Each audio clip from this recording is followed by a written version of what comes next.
अटपटा नरसी, न समझ में आए ऐसा नरसी।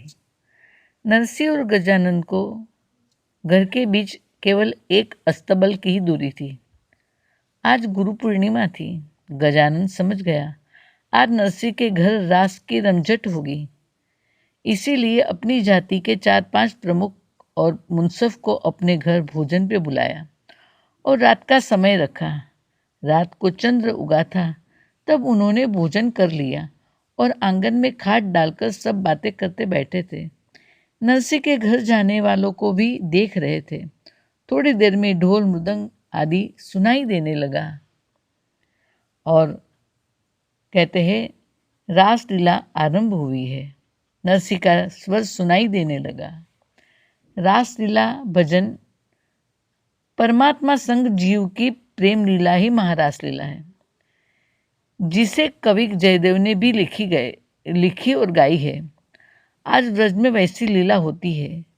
मीरा ने तो श्री कृष्ण को अपना प्रियतम पति बना के जी भर के दिखाया और जी करके भी दिखाया। नरसी ने वो लीला गोलोक में देखी थी। उसी का चित्रण शब्दों में करता था। कभी खुद कृष्ण बन जाता, कभी खुद गोपी बन सुनाता। शब्द से मन के भाव बनते हैं और अंतर में जीव शिव एकत्व का अनुभव करते हैं।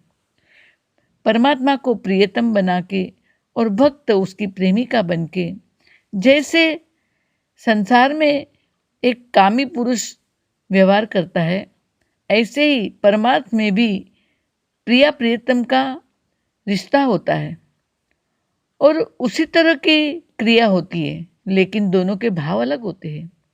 एक के संसारी भाव है, एक के परमार्थिक। संसारी भाव वाला बंधन में फंसता है और परमार्थिक भाव वाला भवसागर से पार जाता है, प्रभु के धाम में जाके रहता है।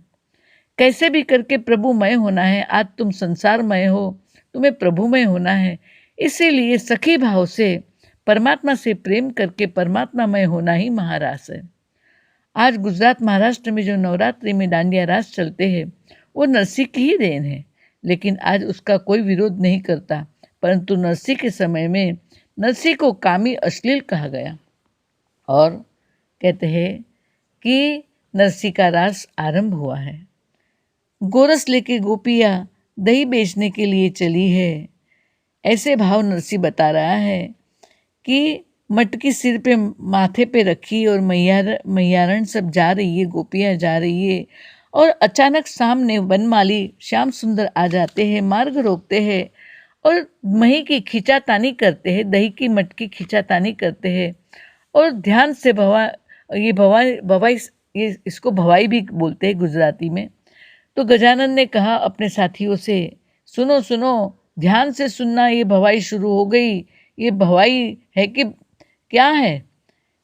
दूसरा कहता है। मुंसफ बोला, कंठ तो अकेला नरसी मेहता का ही लगता है। गजानन बोला, वही कान्हा और वही राधा साहेब, उसके हाथ में झांझ होगी और गोपी के समय गोपी बनकर मटकता होगा। देखना हो तो आंखों से। चलो। छोटे काका कहते हैं मुंसफ का मन समझ गए कि मुंसफ की इच्छा है देखने की। नरसी का नाटक देखना हो तो फिर पूरा देखे। चलो प्याऊ के पास, वहाँ खड़े रहते हैं। सब मिलके प्याऊ के पास पहुँच गए। उन्होंने देखा एक तरफ बजाने वाले बैठे हैं, बीच में नरसी दुनिया का होश खो के, अपना भी होश खो के कान्हा बने हैं, गोपी के रूप में बार बार डुबकी मार रहे हैं और आनंद सागर बरस रहा है। और कहते हैं कि भजन पूरा होते नरसी होश में आए। नरसी ने भक्तों को नमस्कार किया। ये चंडाल चौकड़ी भी दान के रस में डूबी हुई थी। मुंसफ को आनंद आया, थोड़ा आनंद आया, अतः बोला, मोटा भाई की बात भी सच लगती है। भवाई है, लेकिन है भगवान की। उतनी देर में नरसी का कंठ फिर सुनाई देने लगा और कहते हैं कि जब नरसी का कंठ सुनाई लेगा, गजानन कहते हैं, सुनो सुनो, अब नरसी का पाप, सच्चा पाप देखने मिलेगा। अब तक जो देखा सुना कुछ भी नहीं था, कुछ भी नहीं था। छोटे काका कहते हैं, नरसी का मटका क्या देखना, चलो जाके बैठे बैठे सुनेंगे। और वो सब वापस आके अपने अपनी कुर्सी पे बैठ गए और शब्द चल रहे हैं नरसी के, सजनी सूरत ना सुख जेह जी, सांभळ कहूँ तुझने तेह जी। सजनी यानी नरसी गोपी बन के एक सखी को कहते हैं कि सूरत ना यानी स्वरूप का सुख सुन, मैं तुम्हें बताती हूँ। जो रस अनुभव हुआ मुझे, ये कहते मुझे आते शर्म जी। यानी जीव शिव एक हुए तो वो एक मिलन की लीला होने से शर्म आती है।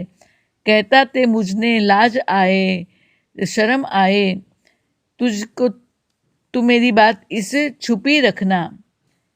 आलिंगन किया स्वामी ने, गले में हाथ डाले और अंतर मेरा और उनका दूर किया। इस प्रकार की जब भाषा नरसी की चली और नरसी की बात सुन के गजानन आंख नचाते हुए बोला, सुना, कामावेग के कारण छाती फूली और बांधा हुआ बंधन टूट गया।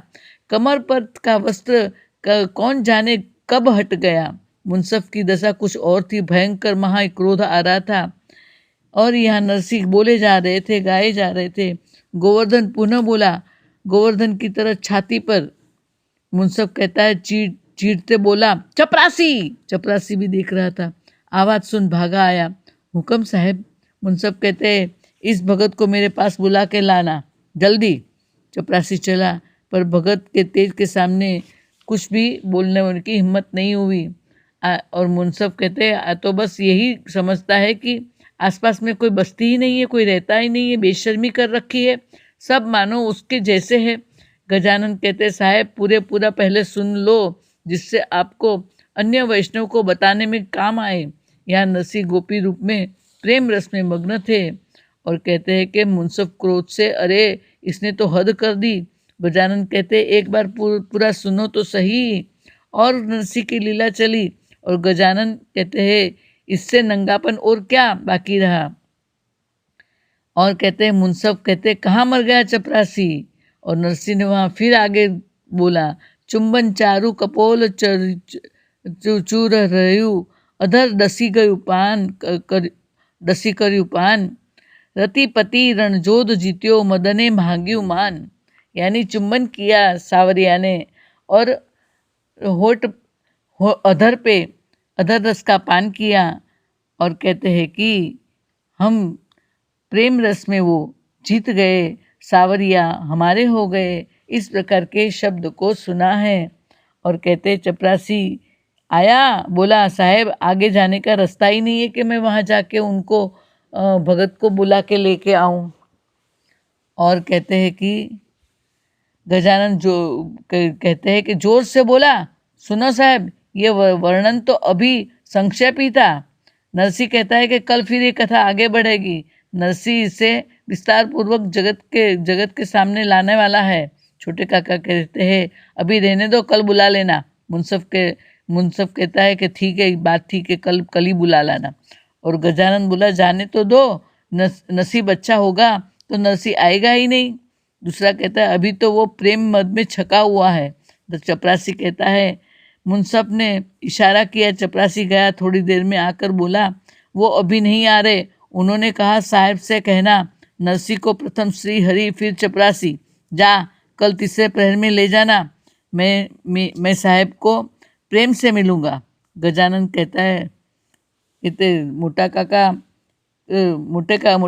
का पूछा, बुला उन सबसे बुलाऊं। मुंसफ ने कहा, बुलाओ। मोटा काका आए, सब ने प्रणाम किया, खाट पर बैठाए और फिर पुनः उनके सामने भी ये चर्चा निकाली। मोटा भाई इस विवाद में पड़ना नहीं चाहते थे और उनके पास उसका ठीक से जवाब भी नहीं था। कभी कभी उन्हें भी नरसी के भजन के शब्द खुशते थे, परंतु वो जानते थे कि नरसी में दम्भ नहीं है, सच में वो गोपी भाव में डूब जाता है।